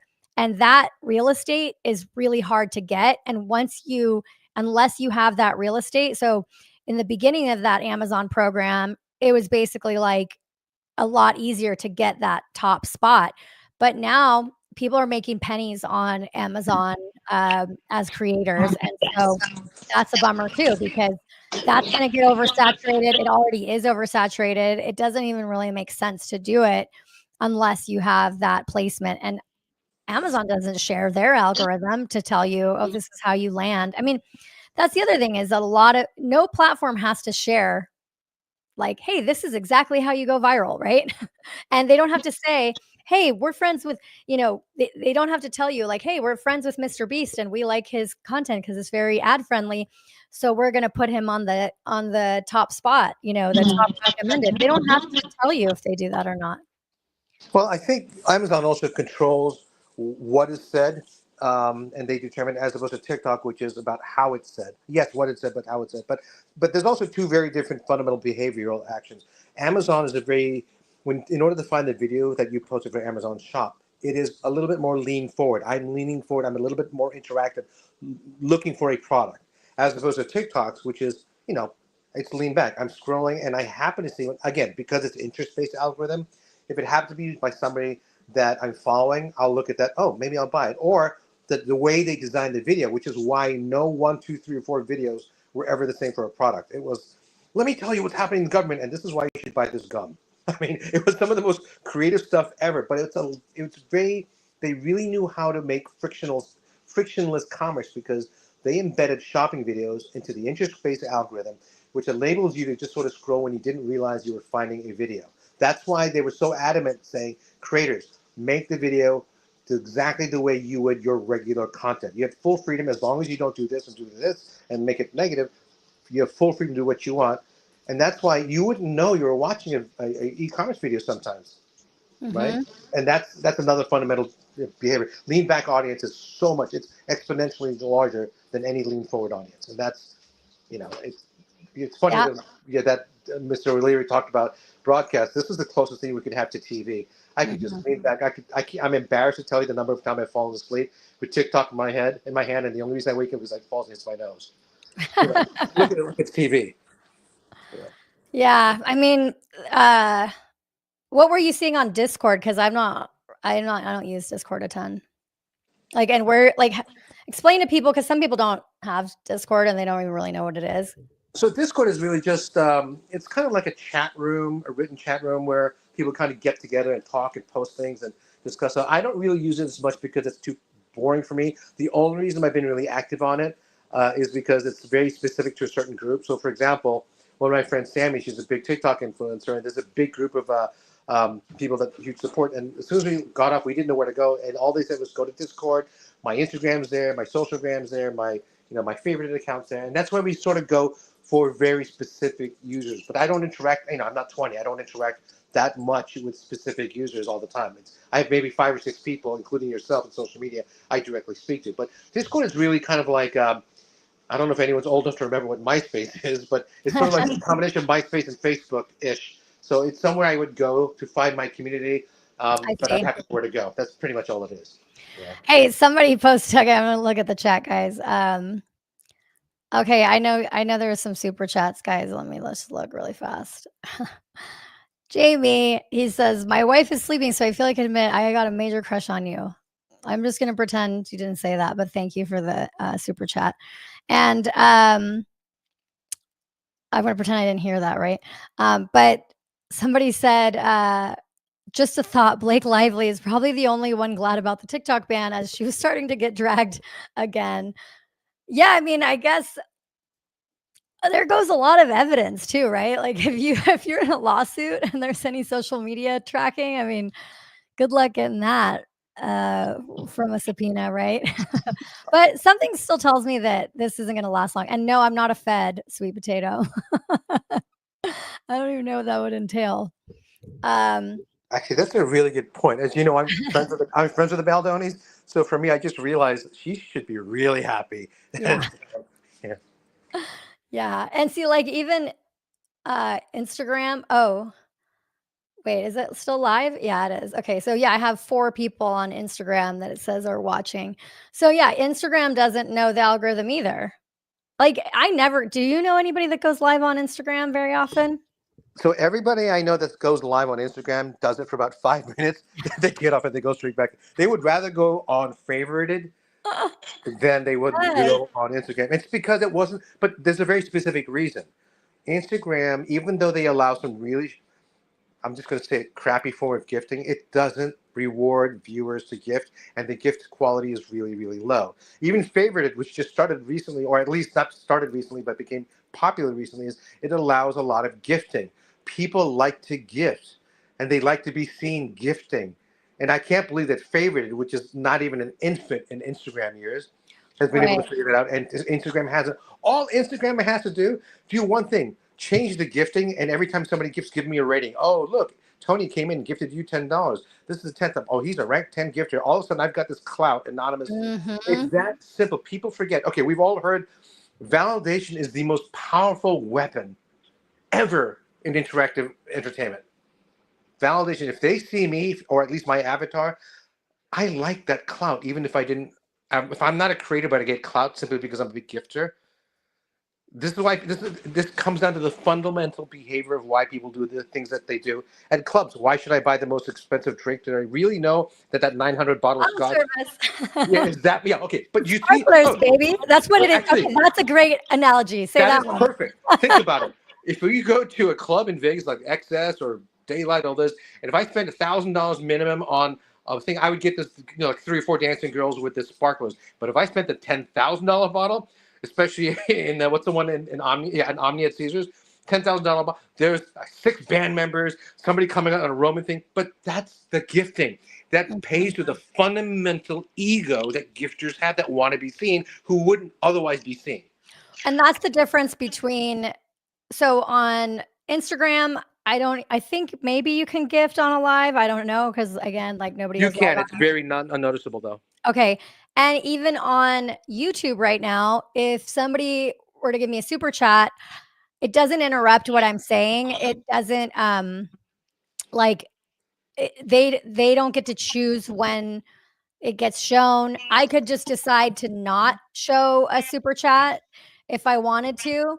Yeah, but that doesn't play to the ego of the gifter. So Exactly, that's what I'm saying. So that they're yeah, missing out on that feature, but I understand why they don't have it, because it's like if you're doing like a serious stream about, not serious, but like if you're trying to get through a certain topic, most people wait till the end to do their super chats, but a lot of times it's like if you started watching me an hour ago, maybe you're not going to sit around and wait for me to show your super chat. So it's instant gratification on that gift that well, you. you can also control the gifting. I mean, I've been on Instagram and TikTok lives where the creator will turn off their gifting, right?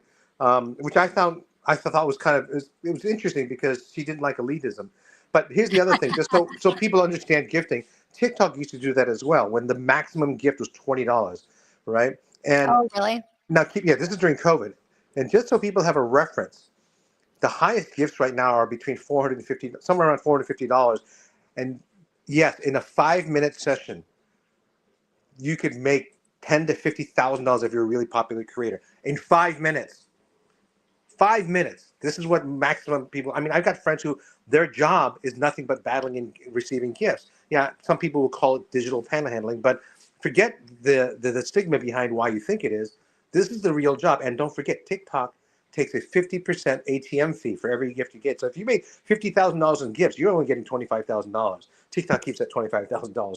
If you are Instagram, you know this, that would drive you insane, Mm-hmm. right? Yeah. Yeah, it's just like it is weird though. It's like, why haven't they implemented anything like it? It's just so weird. It is boggling because that's why I was frustrated when people are like, "Oh, but it's simple to copy." It's like, well, how simple is it if Instagram doesn't have it? Because, like, okay, X, like, I get it, Elon's busy, but what about like, why hasn't Meta done it? They have like unlimited money, right?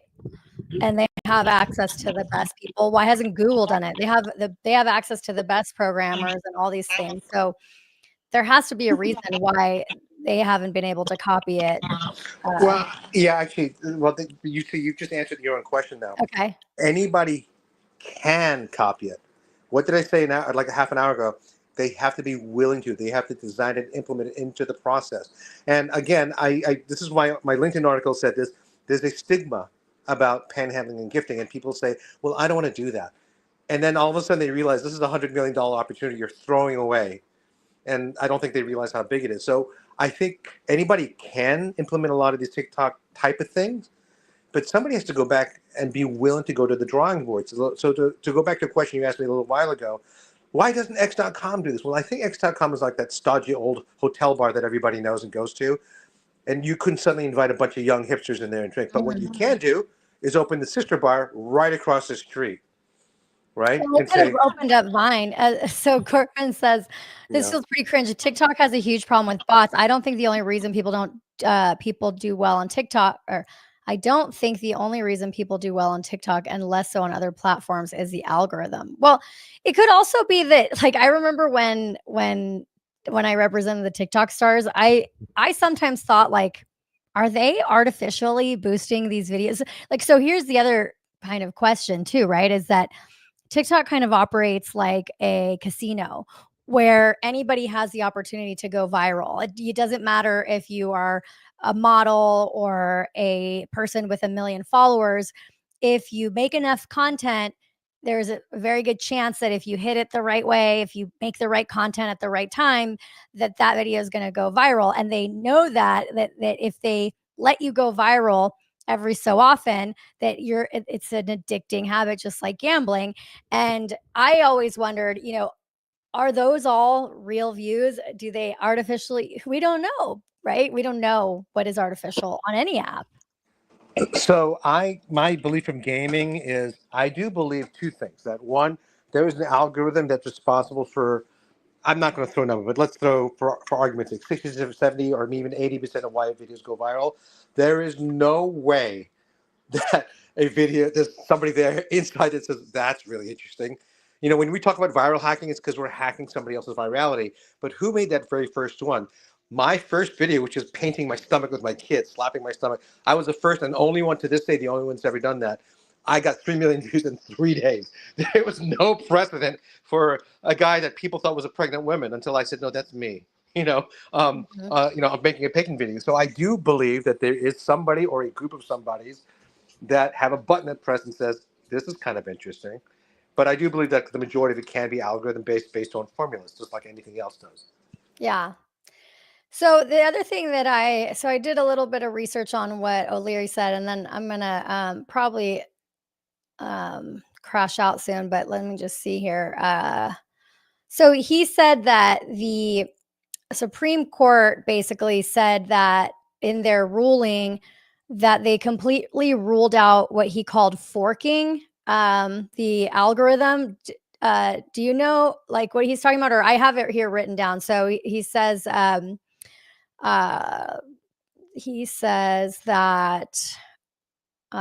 sorry, he said if TikTok shuts down, no, let's see here. Okay, so the Supreme Court ruled that TikTok's Chinese algorithm cannot be used or copied if TikTok is sold to a US buyer. This means buyers can't fork the code, which is a tech term for adapting or repurposing existing software. What that means is that TikTok's secret sauce, its algorithm that decides what you see on your feed, stays with ByteDance in China. A US buyer would have to create a new algorithm from scratch, which is complicated and expensive. And this makes the sale harder because TikTok won't work as seamlessly as at first without the algorithm. But he said that Frank McCourt, which is O'Leary's business partner, has spent years and millions of dollars building a new technology stack. And this system could replace TikTok's algorithm while allowing users to control their own data and even more money from it. So what do you think about that? So basically, they have to, what he's saying is the Supreme Court decided. Now, Trump could get in and give them a 90-day extension, right? That's from what I understand. I don't even know, like, right? It's confusing because I thought that last time I was watching something, they said that Biden was the only one that would be able to give that 90-day extension, but I'm sure Trump would find a way to give it if he wanted to. Well, I can tell you from a popularity contest, if they shut it down during the Biden administration and Trump turns it on once he gets into office, he's going to win so many converted polls, whether they like it or not. But that's just me kind of No, that's politics. I mean, it's strategy. I think you're right. I think he knows that he's going to come in and look like the hero, and maybe he is going to be the hero. But to answer your question about the algorithm, like no shade on anyone that claims they can design this, but remember, this is a really intricate process. People are fickle. People, and you really have to get down to the consumer taste. So whenever I hear somebody can retrofit or future fit something, there's going to be some kind of an adjustment period, right? That's why you can't simply put a Ferrari driver in a hybrid and expect it to have the same performance. I mean, there's going to be some kind of an adjustment, fixing process, but I don't think it's as simple as that. The way I would actually program it is look just like you suggested. Hey, X.com, go out, revive Vine, but call it the new Vine, call it the Vineyard. So there's Vines, and then you can do yards of content, storing and stories, all this sort of stuff. I think that is the play, and that is, all right, look, you're worth X billion dollars. Put $1 billion into rolling out battles and e-commerce shopping the way TikTok has it, and slowly build from there. Who knows? But I don't think you can simply retrofit that onto X.com or Instagram the way they are. There's too many things invested in the existing structure, and you know how the mentality works. If it ain't broke, don't fix it. So then don't fix it. Just create a sister company. Create the nightclub next door for the, if this is made for millennials and Gen Xers, create the millennial bar that they can go to. And just create a separate entity. This is why VW has Porsche, why Lexus, Toyota has Lexus, why Mazda that owns Infinity, whatever. I'm getting all my brands mixed up, right? But VW and Porsche. This is why you have it, because it caters to a different part of the aspect that knows who you are. Armani owns Armani Exchange. You know how these things work. So I would say create a sister company, a tracking stock for a different generation, so you don't damage what quote unquote don't damage your existing client base or your model that's working. And create this other thing. And if I were them, go buy Favorite and add your content and mix it with Vine. Go do that. That might have a better chance of success, because how old is Favorite? And there's already thousands, if not hundreds of thousands of people on there, and this thing is barely a few months old. So, well, I think the thing that even I'm sure O'Leary has thoughts on it, but he didn't want to maybe say exactly. But he did say, like, he's essentially saying that this is like a leverage point that, or something that either China or Trump is holding some leverage here, because or maybe both, right? Because if they shut it down, that is negative for the business owner, the people in China that own this thing, and I don't know if it's the economy and because there's other, like you said, there's other countries here that are on TikTok. What O'Leary was saying is, well, they're going to turn it off. If the US is going to turn it off, then everybody else is going to turn it off. I don't, Australia still has it turned on. The other weird thing is, like, why is Red Note still on? Like, what else is still on? Like, it's very confusing. My question is, like, who's enforcing this? Who's going to get in trouble if it's not enforced? Like, is Apple going to be held liable because they are continuing to let you download Red Note? What are the repercussions? Like, I don't think anybody has figured all that stuff out yet. And if they have, they haven't spoken about it, about how it's going to be enforced and how everything's going to go down. To be determined, TBD. Yeah. Well, it doesn't seem like Kevin O'Leary or anyone has posted on YouTube or X with updated information that I can see. So we will have to wait. And I will be on X tonight, keeping in touch. Thank you, Antonio, for joining. You got it. Anytime. And is there anything else? Any other thoughts before you go? No. Okay. All right, guys. Well, thank you for hanging out. It's a bummer that people have lost their communities. I know some of you guys are rejoicing. A lot of you think that, somebody says ban OF. This person says YouTube is in power.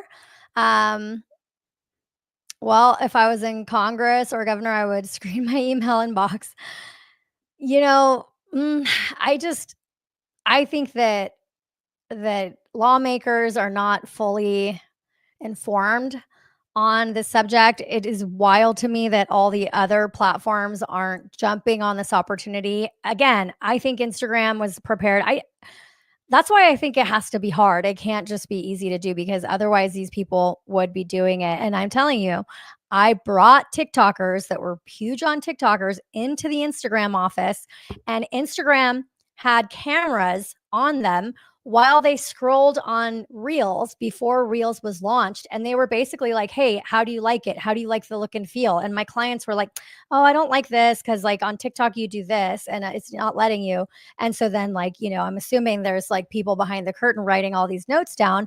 And so they are openly copying these other platforms, but they have not copied everything about about TikTok. So I don't think it's like as easy as people say. But anyway, one thing that I did discover that I'm kind of obsessed with and that I've been playing with. So this is not an ad, but Suno. Oh my gosh, how fun. I've been making all these videos, and I will leave you guys with my newest track, which is my little song. Oh, I didn't even post it yet. Wait. Yeah, I did actually. I posted it on X. I will leave you. Oh, John Barrel says, I see a lawsuit coming. I mean, yeah, interesting. I wonder if like again, I'm just so curious, like what's going on with Apple, what's going on with all these different people. Okay. Well, if you guys don't have any other questions, I am going to call it a night. Probably try to get on here early tomorrow. The really big, annoying bummer for me is that, you know, not all our, we use like dozens of different AI platforms to do what we do. CapCut is one that I use daily.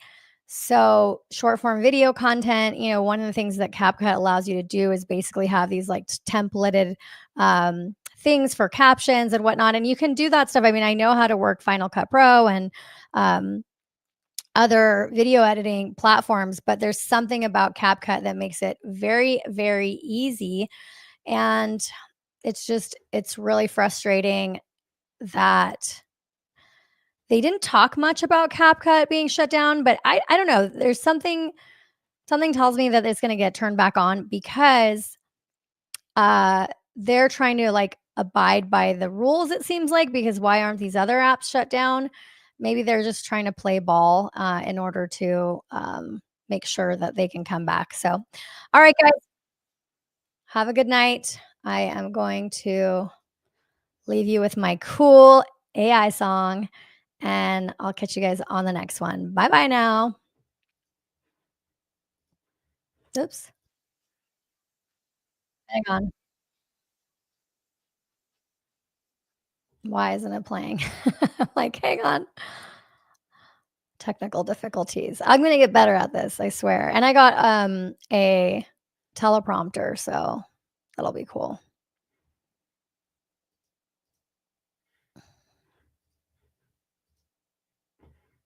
All right.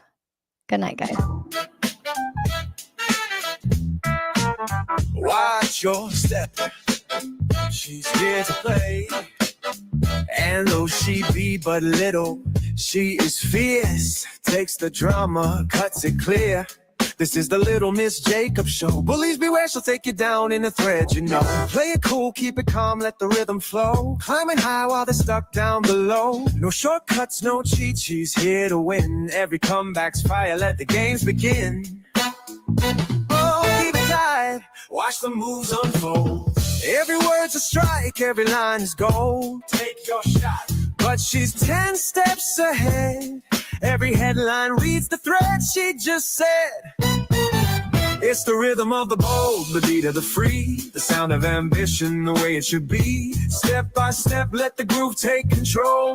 Turn the highs and lows into pure gold. This is the show. This is the vibe. The Little Miss Jacob groove is alive. And though she be but little, she is fierce, cuts through the noise with words that pierce. It's not just wit, it's how you move. Every challenge fuels the groove. It's the rhythm of the bold, the beat of the free, the sound sound of ambition the way it should be. Step by step, let the groove take control. Turn the highs and lows into pure gold. This is the show. This is the vibe. The Little Miss Jacob groove is alive. Ooh. Yeah. Oh. Bullies beware, she's calling it out.